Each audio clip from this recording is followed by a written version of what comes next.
तसेच बोधिसत्व डॉक्टर बाबासाहेब आंबेडकर यांना कंठन प्रणाम करते. तसेच उपासक उपासिका माझी बौद्ध महासभा पहिल्या अध्यक्ष डॉक्टर भीमराव आंबेडकर, दुसऱ्या अध्यक्षा भैया आंबेडकर आणि तिसऱ्या अध्यक्ष ममता पाटील आंबेडकर आणि आता सध्या आघाडीवर असलेले भीमराव आंबेडकर यांच्या पुण्या निर्णयाला आणि यांच्या आठवणीने झालेल्या कार्यास कंठन प्रणाम करते. तसंच उपासक उपासिका बालबालिका सर्वांना देवी आजचा रामजी बाबाचा पहिला त्यांच्या जयंतीच्या निमित्ताने पहिले गुरु त्यांच्या बाबासाहेबांचे पहिले गुरु त्यांचे वडील रामजी आंबेडकर, कारण यांनी लहानपणापासूनच बाबाची दखल घेतलेली आहे आणि लहानपणापासून दखल घेतलेली असून रात्रीचे 2-2 वाजता बाबासाहेबांचे शिक्षणासाठी आणि अभ्यासासाठी शिकत असतात. तर ते पण आंबेडकर बाबा सुद्धा कंटाळानंतर ते अभ्यासाला बसायचे आणि बाबाचा आदर राखायचे आणि असं करता करता काही दिवस खूपच ओलांडून गेले. बाबा हुशार झाले आणि काही दिवसानंतर बाबाचं लग्न तयार झालं. बाबाचं एका जागेवर लग्न जमलेलं होतं, परंतु मुलीचे रमाईचे मामा गोविंदपूरकर ते काही दिवसानंतर बाजारात गेले आणि बाजारात गेल्याच्या नंतर रामजी बाबाची आणि त्यांची भेट झाली आणि भेट झाल्याच्या नंतर मग ते एकमेकाला बोलू लागले आणि म्हणले मुलगी कोणाची आहे.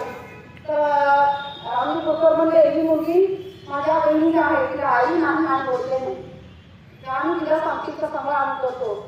तर बाबा रामजी बाबा म्हणले आम्हाला देतात का आमच्याकडे आमच्या मुलाला मुलगी.